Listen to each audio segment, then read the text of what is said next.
Welcome to episode 60 of the Twig Snapper podcast. Today I'm joined by Bethany Horvatits and Angelina Cruzal of the Buffalo State women's hockey team. How you both doing on this Friday afternoon? Good. How are you? I'm doing pretty good. I'm looking forward to just sitting back and watching some March Madness all weekend. Not really doing anything else. But let's and you guys can just like chime in, on anything. There's a few questions that'll just like pertain to each of you, but otherwise you can just both answer, or one of you answer whatever you want. But we'll start off by maybe you guys both kind of saying why you chose Buffalo State. You want me to go? Okay. So I think for me, so my sister played at Buff State. I think it was the 2014 to 2018 years. So I would always go and watch her play. And then, so I think from seeing that and then what she told me, I think Buff State kind of just fell into place for me. And it's also close to home, which was something I wanted as well. Yeah, definitely. All makes sense. Well, I chose Buff State because I kind of wanted a school that was smaller, but not small, like too small. You know what I mean? Yeah. But I feel like Buff State has enough undergrad to where there's like diversity and stuff on campus, but it's small enough to where you can like be closer with your professors, and there are people that you know on campus that you'll see around, so it's not just like swimming in a bunch of faces that you've never seen before. And the hockey seemed fun, so Yeah. yeah. Exactly. And for you, Angelina, you've played 98 college games at 35 points over that. Like looking back, I mean, I'm assuming it all went by really quickly. Can you like imagine that you're in it? Like it's got to be crazy to think about that you're in this place after so long. Yeah, I mean, it really like it's such a cliche, but it goes by so fast because it feels like just yesterday I was a freshman and the seniors were telling us like, this is going to go by so fast. Like you should really cherish this time, and you're like, yeah, whatever, but now I'm like sitting here as like a graduate student and I'm like, well, where did all the time go? But yeah. 98 games is a lot. Right, exactly. Do you have certain games that just stand out in your memory? Do a lot of them kind of blur together? I will say a lot of them tend to blend together, but the ones that like stick out the most are usually the ones where like I do something noteworthy for myself or the team does something noteworthy. Like I think when I scored my first goal in freshman year, that game stands out to me. I don't really remember much about sophomore year, but my senior year and this year, there were some games that stood out. We had a win against Morrisville, and we have never beaten them like ever. As like in our conference, we've never ever beat Morrisville, but we were the first team to do it, so that was pretty cool. Was that this year? Yeah. And then not for great reasons, but I do remember a game we played in Plattsburgh last year because I got kicked out, which has never happened to me up until that point in my career. So that was kind of weird, but yeah. What did you do to get kicked out? I boarded a girl. I didn't really hit her that hard. Beth was there. She can vouch for me, but I think it just sounded bad more than anything. Yeah, and then the ref felt like they had to do something, or the other coach would start complaining, but something like that. Well, I mean, if we talk about this year for a little bit, you guys had a pretty good start to the year. You won one of your exhibition games, then you tied the other one, and then you won both your game against Wilkes to start off the year. So, I mean, going into the year, did you guys have high expectations? Like last year was a down year. So going into this year, what were you guys expecting? I mean, I don't know. I had a lot of high hopes. We have obviously a lot of new freshmen that came in this year. So I was just hoping for the best. And I think those first couple of wins really started us off pretty good. Yeah, definitely. You guys started off on the right foot, 2-0, and outscoring Wilkes 8-1, and then you guys also had, I guess, the best performances against Hilbert.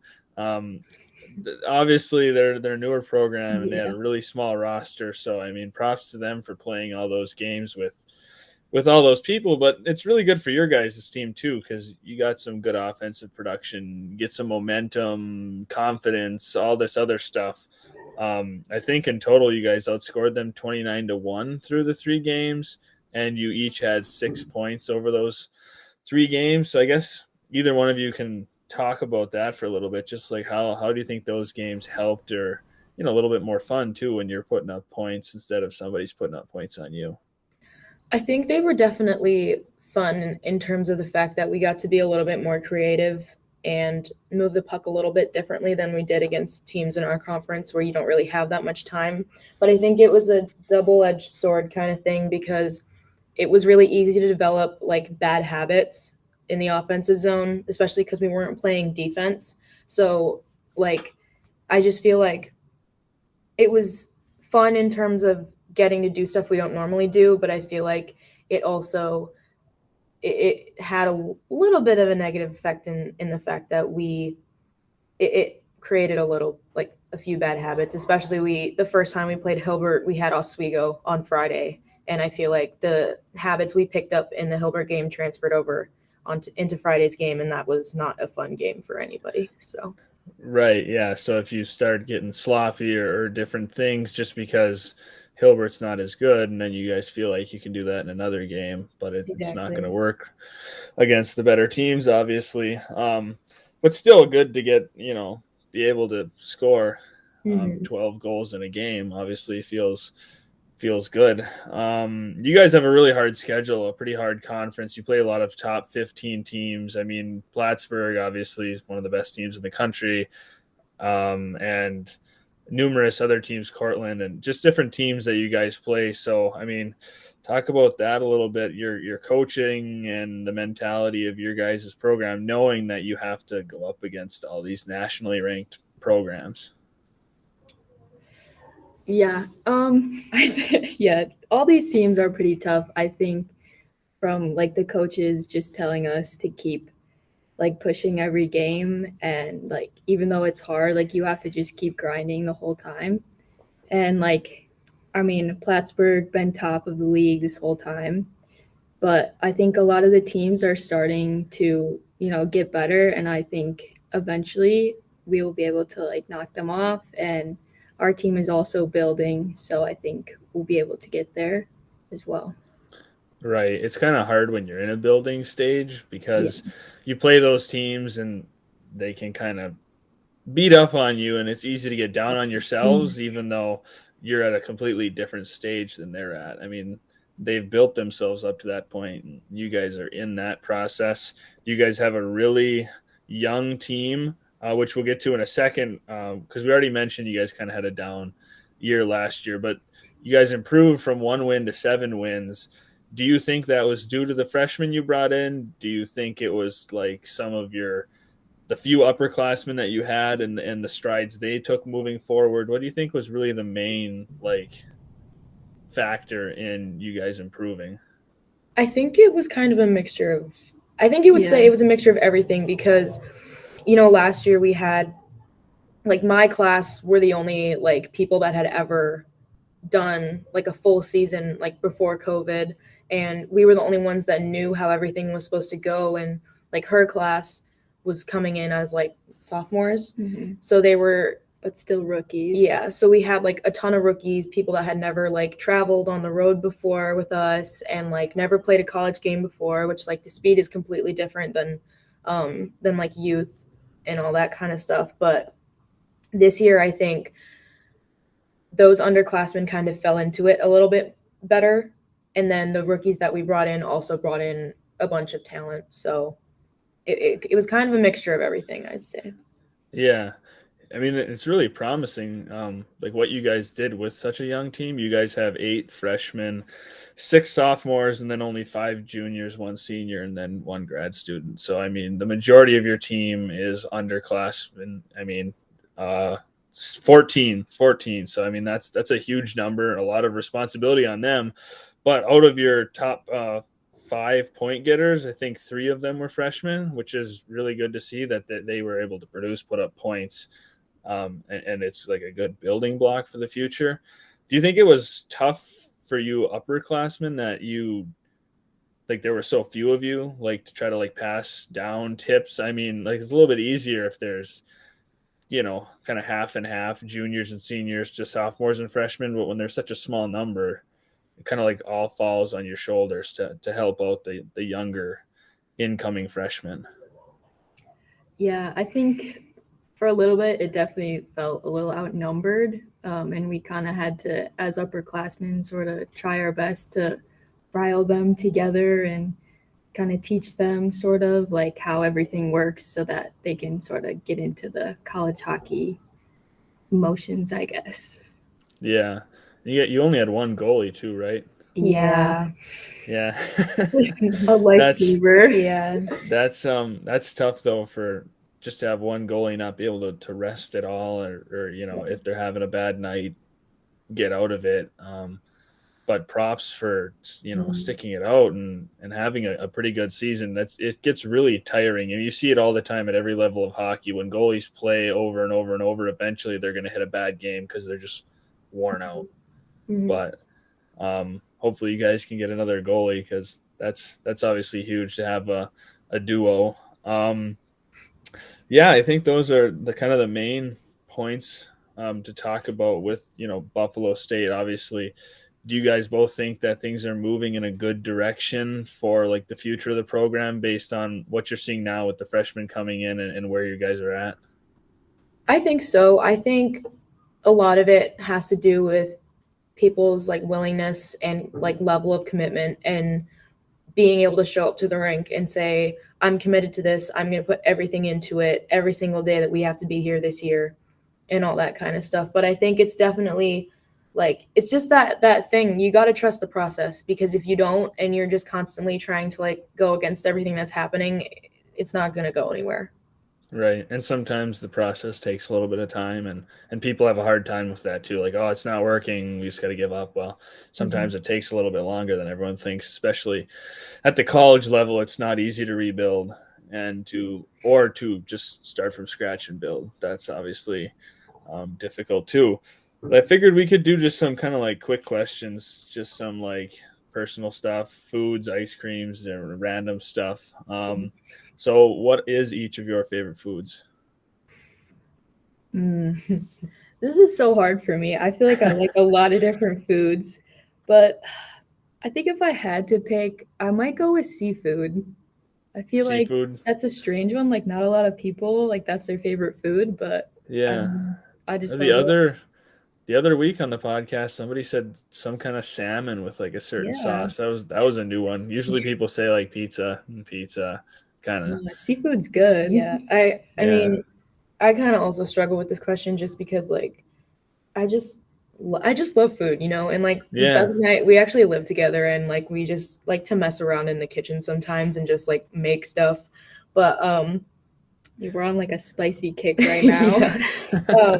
I definitely say like anything Asian is usually like pretty like I'm a big sushi person, so it's Yeah. like yeah, anything like that. Asian food is usually like my comfort food because just it tastes really good. Yeah. So you guys like to experiment making new things and, you Yeah, know, I think the other chefing day it up? we made like fried pickles or something in our air fryer and like homemade Oh, air sauce fryer, that's and the way to go. Air fryers yeah, are awesome. yeah, it was a great Christmas present this year. Yeah, everything tastes better in an air fryer. Leftover food and then, just most things that you used to put in the oven taste so much better in the air fryer, crispier, and hmm that's the way to go. So if anyone listening doesn't have an air fryer, you got to go and get one and Would give it a recommend. try. Yeah. What about favorite ice cream flavor? You got one? Man. I mean, it kind of depends on like how I'm feeling, but most of the time, like I'm really great with like just like a chocolate or like Yeah. nothing fancy, like anything just like plain is usually like You don't I put could Do kill you like want to a like put pint of it by toppings on myself. it, or like I like drizzle? sprinkles and that's like it. Yeah. Yeah. Okay. I think for me, like usually my go-to is a soft serve, like either just vanilla or a twist.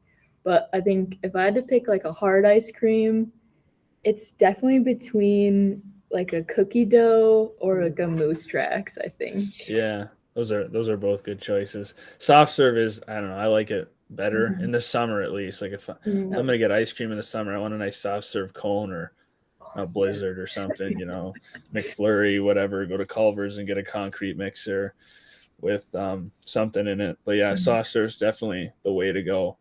If you had to play a sport other than hockey, what would you play?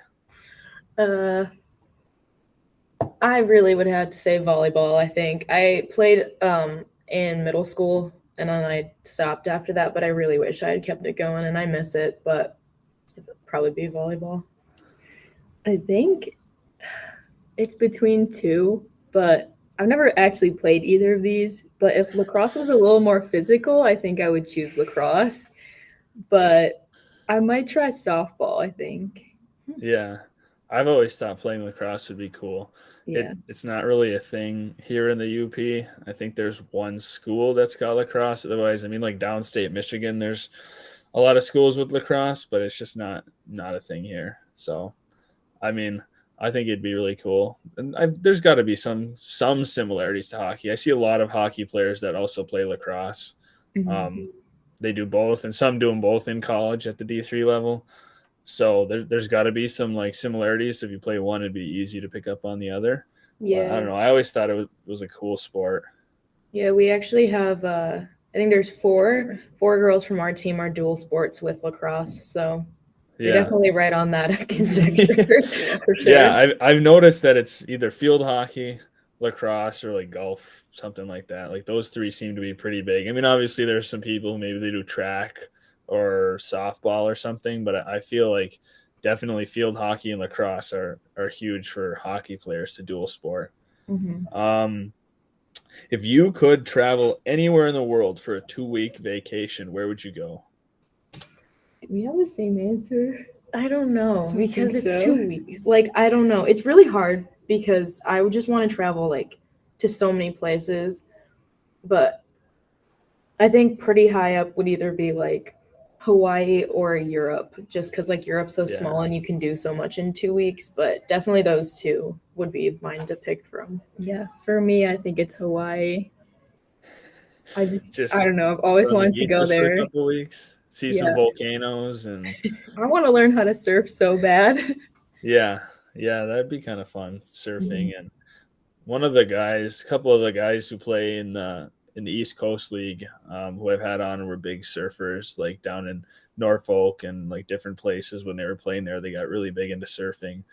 Um, well, but they said it's actually like you always see the people going through like the big wave and they're like surfing through it. They said it's not always like that, which I feel like that would be kind of that's what you want, that exciting Yeah. thrill going through the wave. And I think if I was just able to stand on the board and go down the wave, that would be enough. yeah, that'd be the good first step. Eventually work your way up to going through the wave or Yeah. however that works. I think Europe's a good answer too, though, because like you said, it's so small. You just hop on a train and Mhm. you're in. It's like traveling across the U.S. from state to state. So you can just go from country to country and see different stuff. When I was in high school, we had a travel club, and we went to England, Ireland, and Wales in like 10 days. We just kind of spent a couple of days in each spot. So it's definitely like doable to kind of just hop around. And I know a lot of people that play hockey over in Europe, different professional hockey players over there, on their days off, they'll just take a train over to some country for the afternoon. It's just kind of sweet. Mhm. And then we could just wrap it up here with like, what's your favorite part about hockey? Like, what do you love most about playing or whatever? Honestly, I think it's just like all the different people you meet and make like lifelong friends. Like she's from California, I'm from here. You never would think that like you would meet someone like that. And like we have people from all different states on our team. And I Yeah. think just making those friends and the connections and then also playing like the sport that you love at the same time is a really cool thing. Yeah, definitely. I've heard that answer a lot. A lot of people talk about like making friends, and the hockey community is really tight. Everybody knows everybody. There's like connections between somebody who was a coach here, a player there, and they're always like willing to help each other out. Even if you haven't seen that person in 20 years or you only played against them once, people are always like the hockey community. And I don't know about obviously the community for all these other professional sports. But I just feel like the hockey community sometimes seems a little bit smaller, like a small world, and a little bit tighter than you see in some other sports. Yeah, I would definitely have to agree with Beth on that one. I think I biasedly and unbiasedly, I feel like there really is no other sport like hockey. Like you said, the community is just small. And like Yeah. I know part of that, especially in the States, like part of that is because it's just not as big here. Like it's getting bigger obviously, but like when we both started playing, it was like very small. Like back home in California, when people would ask what sport I'd play, like I'd say hockey and they just automatically assume I played field hockey. But it's like I just feel like the small community is probably the best part, just because, like you said, everybody knows everybody that someone else knows, and there's like crazy connections. Like when you come to college, you meet all these girls that you maybe even played against. Like I know Beth's year has a couple girls that I think they played a state championship in the championship game, and one of the teams beat Beth's team. Yeah, so one of my teammates beat me in the championship game. No, I'm sure she doesn't let you live that one down. She's probably always bringing it up. Yeah, I know. But yeah, I definitely think it's hockey's definitely a great like people sport. Like you meet so many kinds of different people, and everybody's got a story, and it's so funny to see like the similarities and the differences that everybody has in their like growing up playing and how they got to where they are. So I've always thought it's kind of cool meeting new people in the sport because we all come from different places, but we all ended up here somehow. So somehow. Right. Yeah. Yeah. I like how you said that about like how everyone's got a story. That's kind of how I feel like with this podcast about getting different guests on, although, from either whether they're in high school, they're playing club hockey, D3, or they're in the pros. Like everybody's got a different story and interesting journey on how they got to where they are or what they're doing, which is the interesting part for me, getting to hear, all about it and stuff. So I definitely think that's true. And I'm sure people in other sports obviously have interesting stories, football, basketball, and I like a lot of other sports. There's just something about, before I did a hockey podcast, I did this like local sports thing in the Upper Peninsula of Michigan, and I would interview like athletes that came from the UP and then they had success. And the hockey players were always better at interviews than other sports. I don't know what it was, but they were more interesting and they were just better at it. So not dissing other sports. I just, I think some of the best podcasts out there too, they're hockey podcasts, Missing Curfew and Spittin' Chicklets, and all these podcasts are great to listen to. So definitely a lot of truth in what you both said. But yeah, thank you both for joining me on this episode of the podcast. Thank you for having us. Yeah, of course.